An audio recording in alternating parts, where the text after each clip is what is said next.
Terus kita di sini pakai mazhab apa ini Ustaz? Di Aceh ini. Kalau madhab, Mazhab. kalau memang kebanyakan masyarakat di dunia ini banyak bermadhab dengan madhab Syafi'i. Ya. Di antara faktor yang menyebabkan madhab Syafi'i itu banyak tersebar karena banyak dari murid-murid Al-Imam Syafi'i yang menyebarkan madhab beliau. Ya.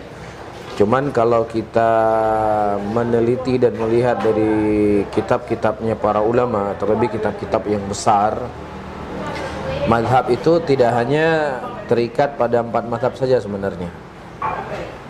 Ya, ada ulama-ulama yang mereka lebih kuat madhabnya dibandingkan imam madhab yang 4 tadi. Di antaranya madhab Lis bin Sa'ad. Nah, kalau kita sampaikan di masyarakat, pelong karena madhab lain lah kok. Iya kan? Padahal itu madhab yang ma'ruf di zaman itu. Bahkan disebutkan Lis bin Sa'ad itu lebih kuat dari Imam Malik. Imam Malik beliau menyebarkan madhabnya di Madinah. Lis bin Sa'ad itu bermadhab beliau menyebarkan madhabnya di Mesir. Cuman yang membedakannya, madhab Lis bin Sa'ad tidak banyak disebarkan oleh murid-muridnya. Jadi banyak yang tidak tahu. Ya, banyak yang tidak tahu. Ya, dan sebenarnya ucapan beliau banyak ternukilkan dari dalam kitab-kitab fikih. Seperti itu. Cuman ada hal penting yang mungkin mau kita bahas di pagi ini, tuduhan sebagian saudara-saudara kita muslimin yang menganggap kita ini beragama modelnya bypass. Jadi dokter langsung ke Rasulullah, nggak perlu ulama, nggak perlu ini, nggak perlu ini. Maka ini adalah sebuah kekeliruan. Dalam sebuah syair, ya dikatakan, ya banal kiram ala tadnu fatu bisira. Wahai saudaraku yang mulia, marilah mendekat. Maka niscaya engkau akan tersingkap darimu hal-hal yang engkau tidak ketahui. Apa yang tersebar di tengah-tengah umat Islam. Tidaklah orang yang mendengar itu sama dengan orang yang melihat. Ya, pertama kita tidak anti dengan madhab. Bahkan kita mengetahui ulama-ulama kita mereka bermadhab. Ya, contoh misalnya Imam Bukhari. Dari semua madhab 4 itu mengaku Imam Bukhari madhabnya mereka. Syafi'iyah mengatakan Bukhari madhabnya Syafi'i. Imam Ahmad Hambali mengatakan Syafi'i madhabnya Hambali. Madhab Maliki mengatakan Syafi'i Bukhari madhabnya Maliki. Ya, dan Hanafi mengatakan Bukhari juga madhabnya Hanafi. Ya, ini menunjukkan inti yang ingin kita sampaikan. Mereka para ulama itu memiliki madhab, metode cara mereka menentukan masalah fikih di dalam agama. Ya, nah kalau seandainya para ulama saja mereka menjadikan ulama sebelumnya sebagai rujukan dalam memahami agama, tentunya kita lebih untuk menggantungkan memahami agama ini bagaimana cara ulama memahami agama. Kan seperti itu. Jadi kalau dikatakan apa sebenarnya madhab kita, kita bermadhab sebagaimana para ulama bermadhab.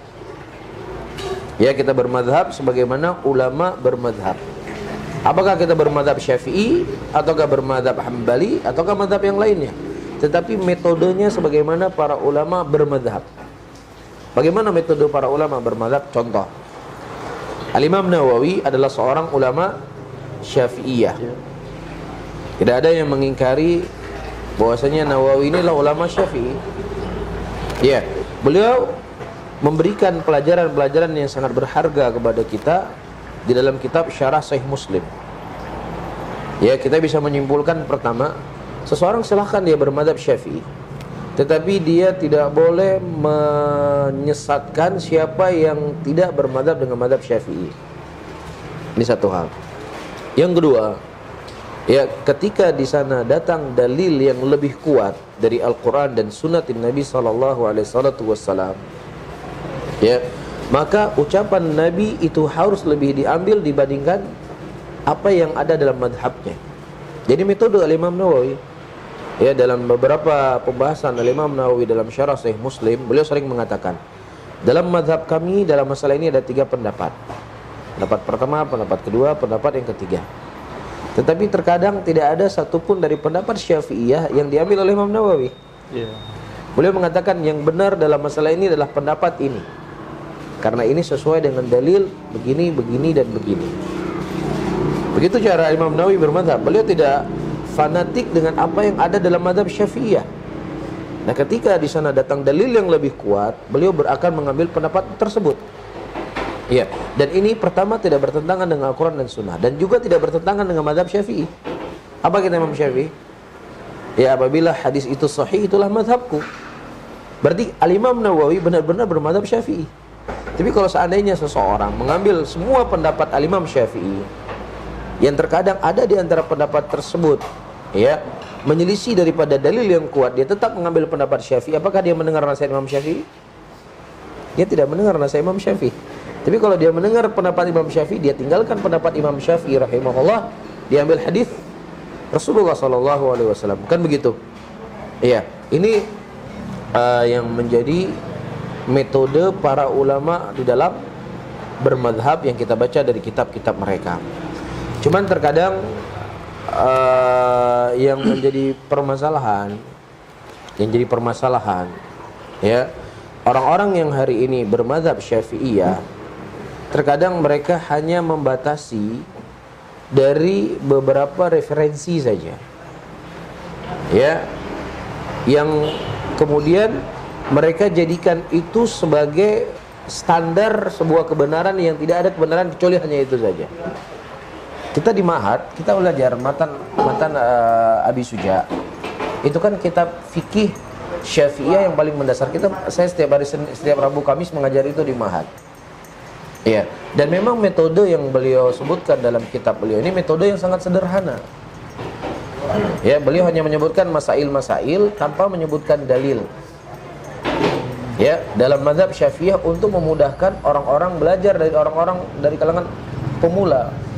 Nah, kalau seandainya kitab ini dijadikan rujukan secara mutlak dalam arti kata apa yang tidak ada di kitab ini keliru dan salah, maka ulama yang menulis kitab ini nggak salah. Tapi orang yang menjadikan ini sebagai standar yang keliru dan salah. Paham maksud saya? Jadi kita akan berbeda. Kita membaca kitab Syarah Muhadzab Al-Majmu' miliknya Nawawi, atau kita membaca Syarah Sahih Muslim miliknya Nawawi. Dalam sebuah permasalahan itu Imam Nawawi menyebutkan dalil, masalah ini dalilnya ini, masalah ini dalilnya ini, ayatnya ini, hadisnya ini, kaidah fikihnya begini, kemudian disimpulkan intisarinya yang benar ini. Nah, ulama-ulama mutaakhirin yang datang setelahnya diambil yang kesimpulannya ditaruh ke kitab. Ya, nah ramuan-ramuan yang diramu di sini kadang mereka nggak tahu, bukan ulamanya yang membaca kitab tadi. Makanya ketika ada sebagian dai mengatakan tai kucing tidak najis, itu kan jadi kaget. Kenapa dia kaget? Karena rujukannya cuma 1-2 kitab. Tapi kalau dia baca Syarah Muhadzab miliknya Imam Nawawi, atau dia membaca kitab Mughni Ibnu Qudamah, jangankan tai kucing, tai anjing pun diperselisihkan di situ oleh para ulama. Jelas maksud saya kan? Inilah sebab kenapa terjadi gejolak. Ya, terjadi gejolak di tengah muslimin karena referensinya cuma ini saja.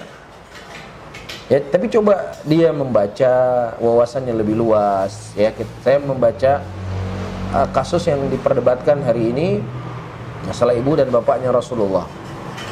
Ya, nah kalau kita melihat dari ruang lingkup yang sempit di Aceh lah secara khusus, ya pokoknya tahunya mereka yang udah Nabi yang yuk sesat. Tapi kalau kita melihat orang yang segolongan dengan mereka, tetapi wawasannya lebih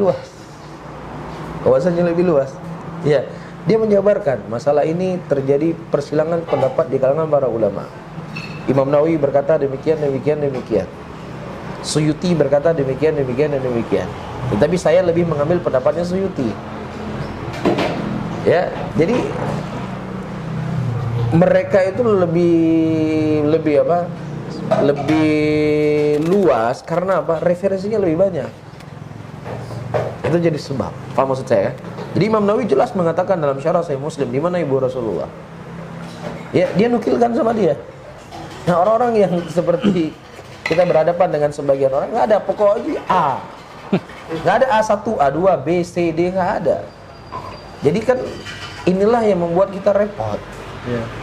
Ya, setiap informasi sesuatu yang kita dapatkan ditolak. Ya, kalau Anda menolak boleh silakan. Tetapi Anda setidaknya sudah punya referensi yang Anda baca. Ini mungkin baca kitab yang lil badiin saja belum tamat.